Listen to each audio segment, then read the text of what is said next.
तो फिर गाइस कैसे आप सब लोग, आप सबका स्वागत है हमारे चैनल ज़ेन ओटाकू 3.0 में। सो गाइस आज हम बात करने वाले बिटर्न टू रीजन की चैप्टर नंबर 14 की। सो गाइस मैंने आपको बताया था कि 5 जुलाई को 14 चैप्टर आ जाएगा। सो मैं आज गाइस लेके आ चुका हूँ और जो इस बिटर्न टू रीजन का अगला एपिसोड है वो सीधा 12 जुलाई को ही आने वाला है, ऐसा मेरे को सुनने में मिला है। सो गाइस चलिए शुरू करते हैं बिटर्न टू रीजन का चैप्टर नंबर 14। ये बहुत ही जबरदस्त होने वाला है। तो फिर एपिसोड की स्टार्ट में हमको दिखाया जाता है वोंगजे को। वो उस जगह पे होता है जिसपे वो जो बटलर आर होता है वो सब बच्चों को मिशन देता है कि तुम सब जाओ और मिस लिंग लिंग से मिलने के लिए अपना फ्लोर चुन लो। तो फिर वोंगजे होता है वो 70 फ्लोर अपना चुन लेता है, 17 फ्लोर। सो गई 17 फ्लोर पे वो बोलता है कि अरे मुझे ऐसा लग रहा है कि मेरे इधर उधर कोई ना कोई तो है, मुझे ऐसा महसूस हो रहा है कि कोई बंदा है मेरी तरफ आ रहा है मुझे मारने के लिए। उसके आगे देखिए क्या होता है। उसके बाद वोंगजे को पता चल जाता है कि अच्छा तो ये इधर से आ रहा है। उसके बाद वो सतर्क हो जाता है और एकदम अपने फॉर्म में आ जाता है कि अगर वो उसको मारेगा तो वो कैसे बचेगा, वो उसको कैसा उसका सामना करेगा, वो एकदम फॉर्म में आ जाता है। तो चलिए उसके आगे देखिए क्या होता है।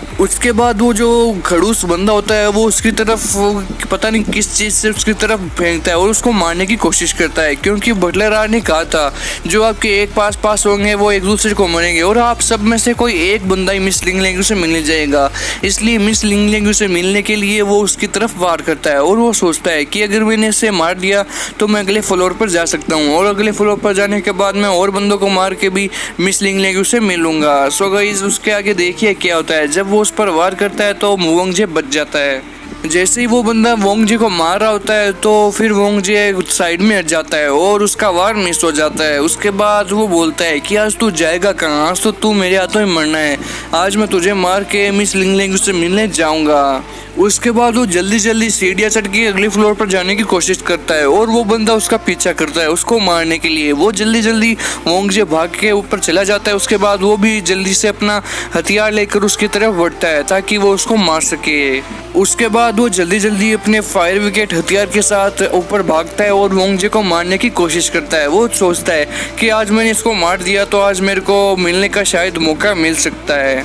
उसके बाद जैसे ही वो रेडी हो जाता है उसको मारने के लिए, फिर वो फायर विकेट को उठाकर उसकी ओर फेंकने की कोशिश करता है। वो सोचता है कि सीधा इसके सिर में मारूंगा तो ये चुपचाप मर जाएगा, उसके बाद कोई दिक्कत नहीं होगी। उसके बाद वो जबरदस्त तरीके से उसके ओर फायर विकेट फेंकने की कोशिश करता है। उसके बाद वोंगजे देखिए क्या करता है। उसके बाद वोंगजे अपने पैर से जबरदस्त उसको धक्का देता है जिससे उसके हाथ से फायर विकेट छूट जाता है और वो नीचे जाके गिर जाता है और वो सीढ़ियों से नीचे गिरता है तो उसके हड्डी टूट जाती है, कुछ हड्डियां उसकी टूट जाती है और वो उसके बहुत दर्द होने लग जाता है।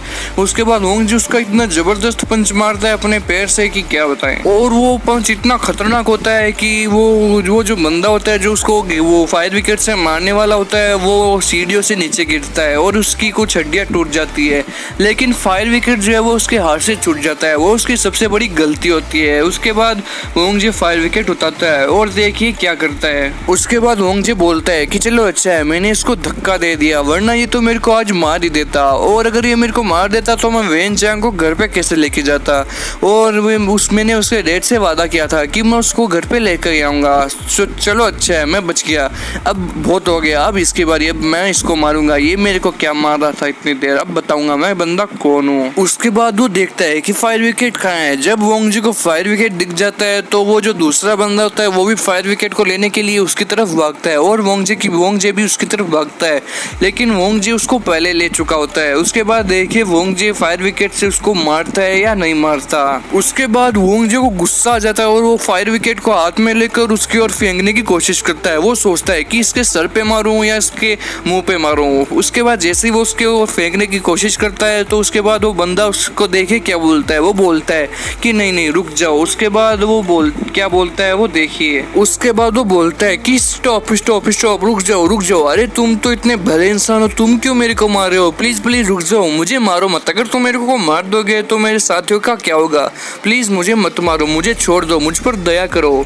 उसके बाद वो मोंगजे को बोलता है कि जस्ट स्टॉप, अभी रोक दो प्लीज, मुझे मत मारो, मैं अभी जब्त करता हूँ, मैं अभी फॉरवर्ड कर देता हूँ, मैं और नहीं खेलना चाहता, मुझे माफ कर दो, मुझसे बहुत बड़ी गलती होगी, प्लीज मुझे मत मारो, अगर तुम मेरे को मारोगे तो मेरे पीछे जो बच्चे हैं उनका क्या होगा, मुझे प्लीज मत मारो, I am so sorry, please मुझे मत मारो। फिर वो वोंगजी से इतनी रिक्वेस्ट करता है, उससे वोंगजी इमोशनल हो जाता है और वो बोलता है कि चलो ठीक है, तुमको छोड़ा। उसके बाद वोंगजी बोलता है कि चलो कोई बात नहीं, मैं ठहरा अच्छा बंदा, तो चलो ठीक है, तुमको छोड़ा, तुम जाओ, तुम तो जियो अपनी जिंदगी।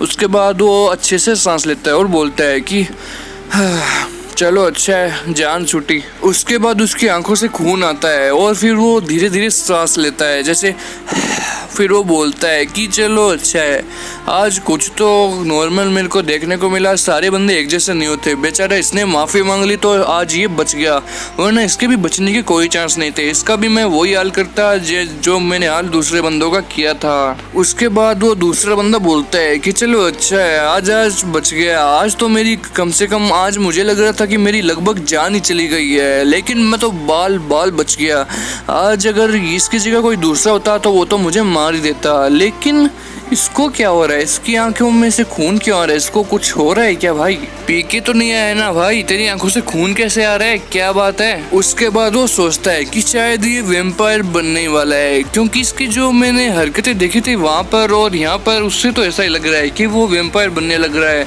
लेकिन गाइस ऐसा कुछ भी नहीं होता है, वो वोंगजे सोच रहा होता है, वो मैं बाप को बताने वाला हूँ कि वो क्या सोचता है। उसके बाद वो दूसरा बंदा सोचता है कि मेरी फैमिली में मुझे सबसे स्पेशल ट्रेनिंग दी गई थी मेरी बॉडी को जबरदस्त और मजबूत बनाने के लिए, लेकिन वो वहाँ पे जो स्पेशल ट्रेनिंग देने वाला जो फिटनेस ट्रेनर होता था वो भी मुझे नहीं हरा सकता था, मेरा इतना जबरदस्त बॉडी थी कि इतनी मजबूत बॉडी थी कि मेरे को हराना इतना आसान नहीं था, लेकिन इसने तो मेरा 1 मिनट में इसने मेरी तो हवा निकाल दी। उसके बाद वो सोचता है कि जब इस बंदे ने मेरे को किक मारी थी तो मुझे एक बार ऐसा लगा कि मेरे जो टेंडर है वो एकदम ही फट गए हैं, मेरे टेंडर एकदम ही घायल हो गए हैं, मतलब कि मेरा जो चेस्ट है उसमें बहुत जबरदस्त पेन हो रहा था, इसकी इतनी पावरफुल थी इसकी कि क्या बताऊं। क्या इससे भी कोई स्पेशल ट्रेनिंग मिली थी, क्या इसके पास कोई जबरदस्त ट्रेनिंग है, क्या इसके पास ब्रूट फोर्स है जो इसने मुझे इतनी जबरदस्त किक मारी कि क्या बताऊं, मेरी तो हालत खराब हो गई थी। उसके बाद वो वोंगजे से पूछता है, वो जो बंदा उस पर वार करने वाला होता है वो वोंगजे से पूछता है कि क्या तुम उस लिटिल टीम के मेंबर नहीं हो,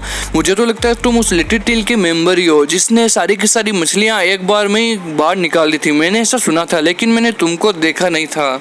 लेकिन गाइस आपको तो पता ही है ये वोंगजे निकला सातिर बंदा, वो उससे पूछता है कि क्या मैं तुमसे जो पूछना चाहता हूँ क्या तुम मुझे वो बताओगे, मुझे तुम अपनी टीम के बारे में क्या बताना चाहोगे, चुपचाप मैं जो पूछता हूँ वो बता दे, वरना तेरी हालत आज बहुत ही बुरी होने वाली है। उसके बाद वोंगजे उससे कुछ ना कुछ पूछ के उसकी टीम का पता लगा के वो आगे जाता है। अगले फ्लोर पे जाने के बाद उसको क्या क्या परेशानियां झेलनी पड़ती है वो देखिए, वो 90 फ्लोर पे मतलब कि 19 फ्लोर पे वो आ चुका है। उसके बाद वोंगजे बोलता है कि मेरे को एक इम्पोर्टेंट इनसाइडर टिप मिल चुकी है इसके टीम की, कि इसकी टीम की क्या योजना है, ये इसकी टीम क्या करना चाहती है या इसकी टीम आगे क्या करने वाली है, ये सब का सब मैंने इससे पता लगा लिया है। अगर ये मुझे नहीं बताता मैं तो इसका बहुत बुरा हाल करने वाला था, लेकिन इसने डर के मारे मुझे बता दिया कि मेरी टीम अब क्या करने वाली है, कितने बंदे ऊपर है, कितने बंदे नीचे है और कितने बंदे इधर उधर कहाँ है, ये सब उसने मुझे बता दिया है। अब मैं मेरा प्लान के अनुसार, मैं अपने प्लान की योजना के अनुसार ही अपना काम करूंगा, अब बहुत जबरदस्त मजा आने वाला है। उसके बाद वो बोलता है कि इस टीम में कम से कम 10 मेंबर है और उनको 5 टीम में बांटा गया है, मतलब कि जो 4 बंदे हैं उनमें इनका जो हेड है वो 89वें फ्लोर पे है और वो बंदा मुझको उस बंदे की बात, मतलब इनकी टीम का जो हेड है डे नाम का जो बंदा है वो 89वें फ्लोर पर आ चुका है और ये सब की उसी की योजना है। ये अब दूसरे बंदों के रास्तों का, मतलब कि जो दूसरे बंदे आने वाले हैं उनके रास्ते ये ब्लॉक कर देगा, ये दूसरों के रास्ते भी ब्लॉक करने में बहुत माहिर है, ये मुझे उस बंदे ने बताया। और उनमें से कुछ बंदे 80वें फ्लोर पर है और कुछ 60 फ्लोर पर है और कुछ 40 फ्लोर पर है और कुछ 20 फ्लोर पे है, मतलब कि इन्होंने ऐसा प्लान बनाया है कि कोई भी बंदा नीचे से अगर ऊपर जाएगा तो वो इनके रास्ते में बिल्कुल भी नहीं आ सकता। वो बंदा चाहता है कि मैं सिर्फ अकेला बंदा ऐसा हूँ जो मिस लिंग लैंग्वेज से मिल सकता हूँ, नहीं, लेकिन ये उसकी गलत फहमी है। आज तो मैं उन सबको हरा के ऊपर जाने की कोशिश करूंगा और मिस लिंग लैंग्वेज को हरा कर भी मैं और वो जो वेन चांग है वो घर पे चले जाएंगे। मतलब कि इन लोगों का दिमाग देखो कितना जबरदस्त प्लान बनाया है भाई। और नीचे में जितने भी एक एक दो बंदे हैं वो ऊपर जाने से दूसरे बंदों को रोकेंगे, ये इनका प्लान है। मैं सब कुछ समझ गया, तो चलिए शुरू करते हैं। अब इनको मैं नहीं छोड़ने वाला। उसके बाद वोंगजे बोलता है कि मैं 20 फ्लोर पे आ चुका हूँ और मेरी जो टिप है उसके अकॉर्डिंग ऐसा होना चाहिए कि 20 फ्लोर पे कोई ना कोई बंदा होगा जो यहाँ पे रखवाली करने वाला है और मुझे सतर्क रहना होगा, क्योंकि वो बंदा इधर उधर से कहीं से भी मुझे मारने की कोशिश कर सकता है, क्योंकि ये उन लोगों की टीम का प्लान है। तो चलिए इधर उधर देखते हैं कि कोई बंदा है या नहीं। उसके बाद वो ऊपर आता है और इधर उधर देखता है कि कोई है तो नहीं। उसके बाद वो अपने पीछे देखता है, उसके बाद वो ऊपर जाने वाली सीढ़ियों पे ऊपर देखता है और इधर उधर देखता है, लेकिन उसको कुछ दिखाई नहीं देता। फिर वो सोचता है कि बंदा तो इधर है और मेरी टिप के अनुसार इधर कहीं ना कहीं तो बंदा होगा, लेकिन मुझे उसको ढूंढना होगा। लेकिन वो पूरा फ्लोर छान मारता है, उसको वो बंदा कहीं पे नहीं दिखता। वो सोचता है कि अगर इधर भी नहीं है उधर भी नहीं है तो वो बंदा गया कहाँ। लेकिन मेरी टिप के अनुसार बंदा यहीं पे होना चाहिए। क्या वो दूसरा बंदा वो झूठ बोल रहा था? नहीं, ऐसा तो नहीं हो सकता। उसके मन में इतना भयंकर डर था कि वो झूठ बोल ही नहीं सकता। यहाँ पे कोई ना कोई तो होगा और मुझे ऊपर नीचे सब जगह देखना पड़ेगा। उसके बाद वोंगजे बोलता है कि मैंने जैसा सोचा था मैंने वैसा नहीं हुआ। अब क्या करूं मैं? मुझे लगता है कि ये उन लोगों का प्लान था और वो मुझे इधर उधर भटकाना चाहते थे। 100% वो बंदा झूठ ही बोल रहा था।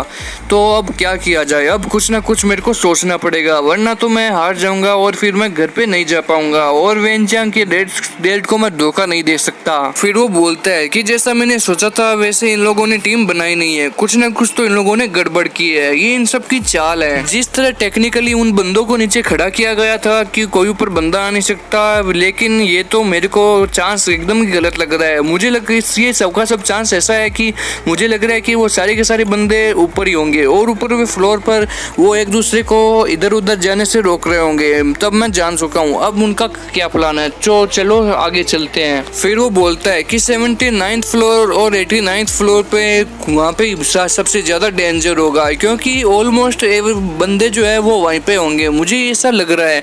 और मेरे हिसाब से वहीं पे ज्यादा खतरा होगा। अभी तो मुझे कुछ भी खतरा नहीं है, तो अब मुझे 79 से 89वें फ्लोर तक देखना पड़ेगा, जांच करनी पड़ेगी इधर उधर कोई है या नहीं है, वरना बहुत बड़ी दिक्कत हो सकती है। फिर वो बोलता है कि और तो मुझे कुछ नहीं पता, लेकिन मैं अपना धीरे धीरे रास्ता जरूर संभाल लूंगा। अब मुझे धीरे धीरे संभल के जाना पड़ेगा, क्योंकि इन लोगों का कुछ भी भरोसा नहीं है।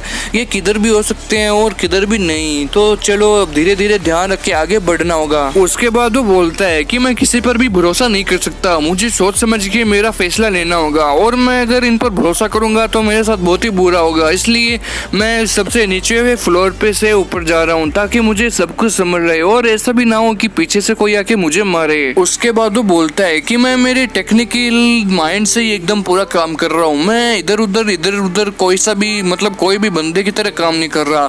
मैं एक ही बंदा हूँ जो एकदम ह्यूमन की तरह हूँ और सारे के सारे मिस लेंग के पीछे जानवर बन चुके हैं, वो पागल हो चुके हैं और मुझे एकदम सतर्कता के साथ इधर उधर देखना होगा। अगर मैंने कुछ भी थोड़ी सी भी अगर गलती की तो वो बहुत ही भारी नुकसान हो सकती है।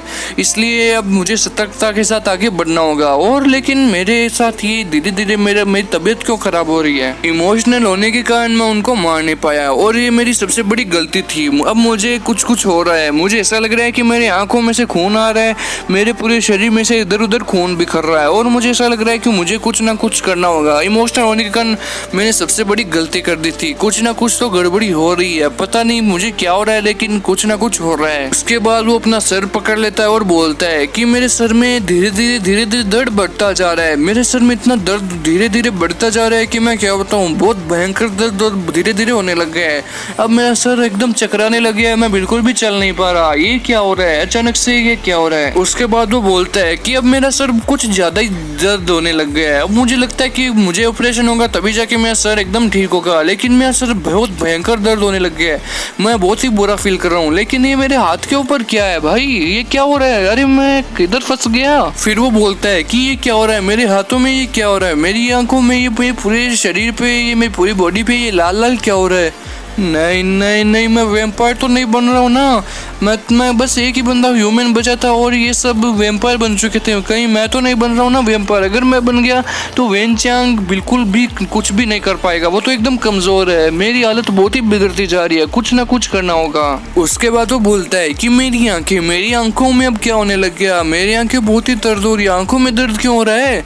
आंखों में बहुत ही खून निकल रहा है। ये क्या हो रहा है आज मेरे साथ? पहले हुआ था और अब वापस हो रहा है, लेकिन मेरे ऊपर ये क्यों दिक्कत आती है बार बार? उसके बाद वो बोलता है कि नहीं नहीं नहीं, मुझे ऐसा क्यों लग रहा है कि मुझे कोई कंट्रोल कर रहा है। मैं खुद पे कंट्रोल खो रहा हूँ। मुझे बहुत ही बुरा लग रहा है। मेरी आंखों में कुछ ना कुछ हो रहा है। मेरी आंखों में गोल गोल सर्किल सा क्या हो गया है? मुझे कुछ भी महसूस नहीं हो रहा। मुझे ऐसा लग रहा है कि मेरे ऊपर अब कोई हमला करने वाला है। ऐसा मुझे क्यों लग रहा है? क्या दिक्कत हो गई है? उसके बाद उस पर कोई हमला करने वाला होता है और वो उसके ऊपर जंप लगा लेता होता है। उसके आगे देखने के लिए बने रहिए। आज का एपिसोड यहीं पे खत्म होता है और नेक्स्ट एपिसोड 11 जुलाई को रिलीज होगा, तो हम 12 जुलाई को एक्सप्लेन कर देंगे। और गाइज मेरी स्कूल भी खुल गई है, इसलिए मैं अब शाम को वीडियो अपलोड कर पाऊंगा, सुबह अपलोड नहीं कर पाऊंगा। सो गाइज शाम को ये वीडियो हर दिन आएंगे, शायद कुछ दिन आएंगे भी नहीं, क्योंकि मेरा इस बार 12th बोर्ड है और मेरा पढ़ाई में कुछ ज़्यादा ही ध्यान है। इसलिए गाइज अगर प्लीज़ सपोर्ट दिखाओ, 2K सब्सक्राइबर कंप्लीट करवाओ। और ये मांगा स्पेशली मेरे चैनल पर ही अपलोड हो रही है। सो गाइज चलिए फिर मिलेंगे। चैनल को सब्सक्राइब कीजिए, वीडियो को लाइक कीजिए, शेयर कीजिए। सो गाइज फिर मिलेंगे। नेक्स्ट एपिसोड 11 जुलाई को आएगा, तब तक हम दूसरी मांगा एक्सप्लेन करेंगे। So guys thank you for watching, subscribe this channel, bye bye.